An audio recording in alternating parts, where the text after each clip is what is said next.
still remember the day they were banished. The sun was burning hot, the dust thick in the air, and no one dared speak their names aloud. Her name was Nkem, the girl with the blue eyes.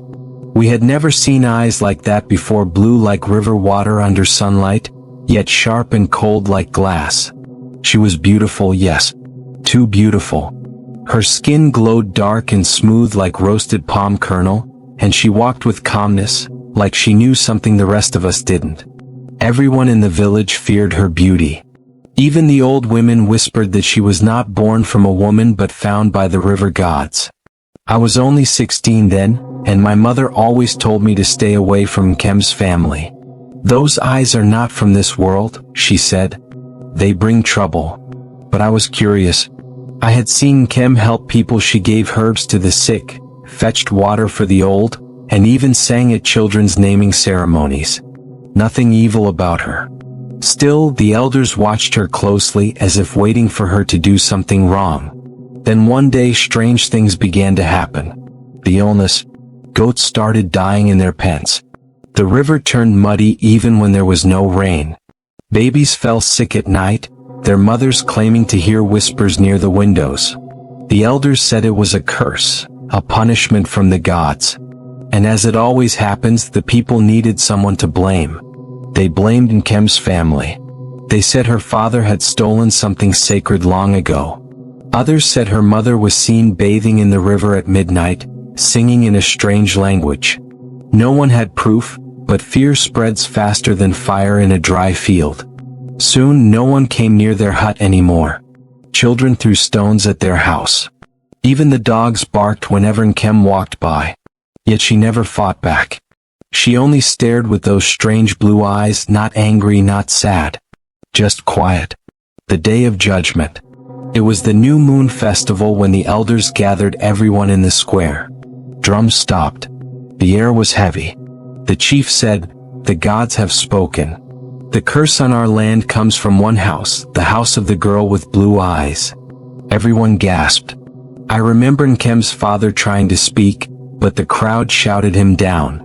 Her mother fell to her knees crying, "We have done nothing. The gods know our hands are clean." But the elders didn't listen.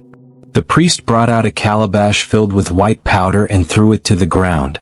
When it broke, a wind rose out of nowhere, dry, strong, spinning dust into the air. The people screamed and took it as a sign.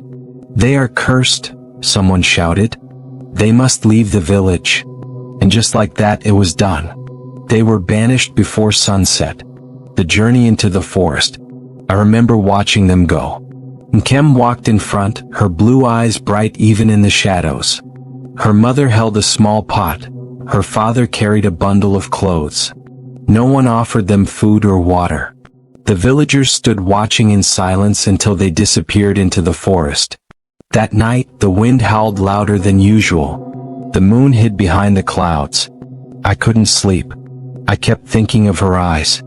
3 days later, the illness in the village stopped. The river cleared. The people said, "See? The curse is gone." Life went on, but peace never really returned. The return. A year passed. Then strange things started again, only worse. At night, people said they saw someone standing by the riverbank, a woman with glowing eyes and long hair wet like she had just come out of the water. Goats refused to drink from the river. Children cried in their sleep, saying a woman was calling their names. One evening, I followed a few hunters who went to check.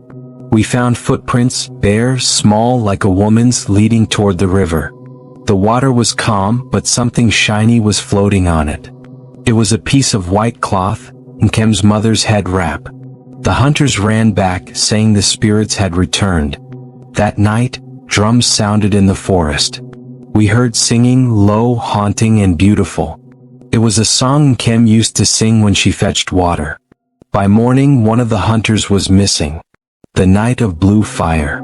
The next full moon, the village gathered again, but this time out of fear. The priest said they must perform another sacrifice, a goat, a chicken, and a pot of palm wine.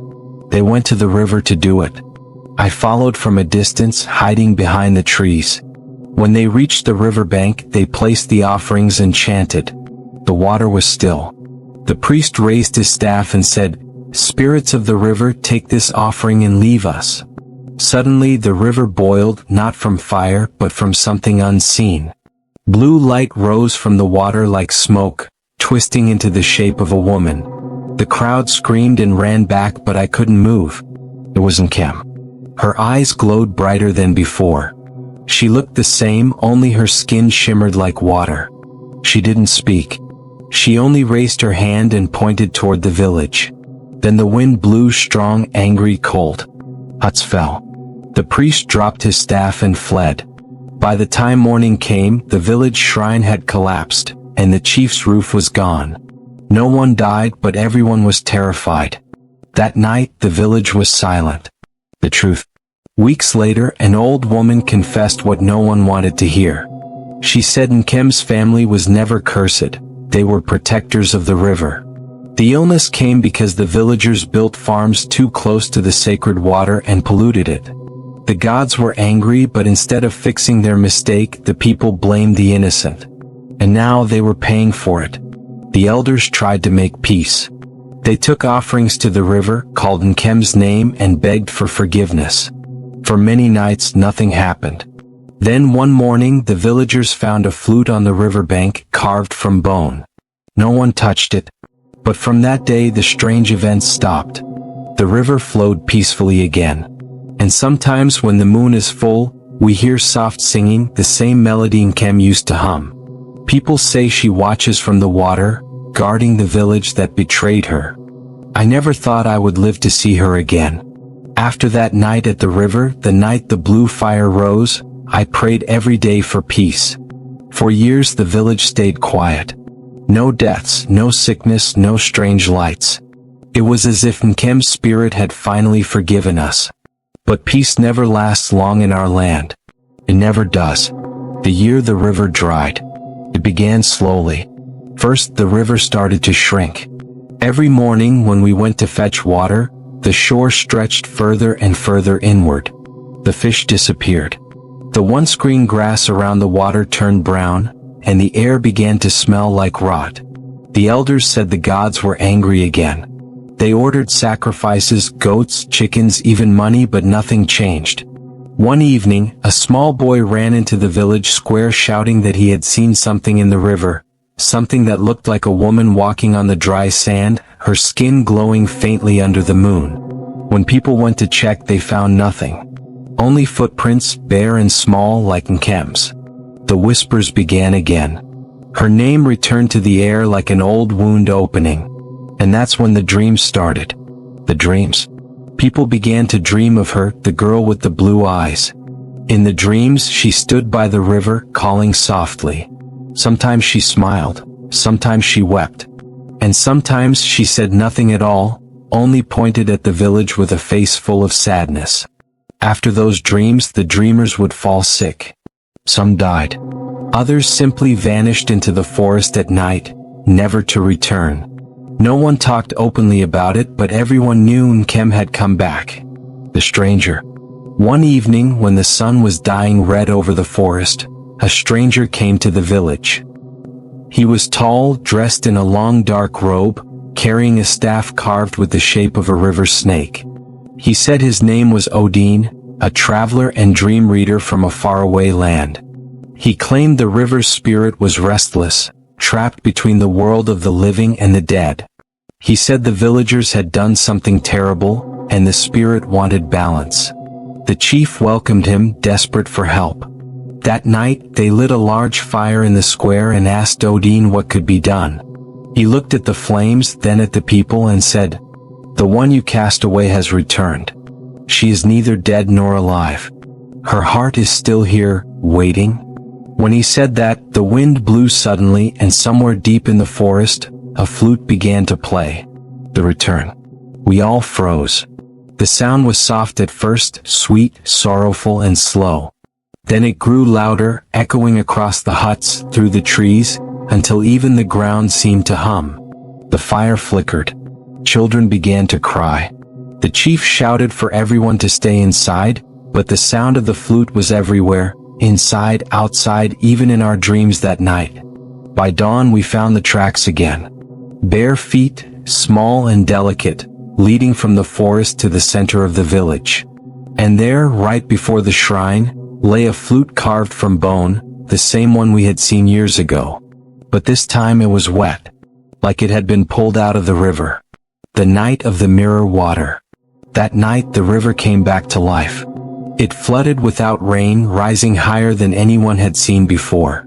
The surface of the water was smooth like glass, reflecting the moon perfectly, too perfectly.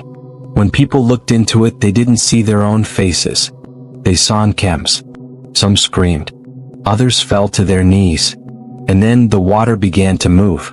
From the middle of the river, she rose, glowing faint blue, her eyes calm but full of sorrow. She was no longer the girl we banished. She was something older, wiser, heavier. The villagers watched in silence. Her voice was soft but carried through the night. You sent me away when I came to protect you. You called me cursed when I was chosen. The river took me and I became its voice. But I have come back, not for revenge, for balance. She pointed toward the old shrine, the same one where her family was condemned. The stones began to crack. From beneath them, dark water burst out, flooding the ground. The priest ran forward, shouting prayers, but the water caught his feet. He screamed and then he was gone. No one saw where he went. The spirit and the child. Everyone ran to their huts, but I stayed. I don't know why, maybe guilt, maybe fear. I was frozen, staring at her as she stood in the moonlight. She looked at me. Those eyes, those blue eyes locked onto mine. You saw, she said. You knew the truth. My knees went weak. I tried, I whispered. I told them you were innocent. She smiled sadly. I know. Then she turned and touched the river water. It shimmered, and a small boy appeared beside her, holding her hand.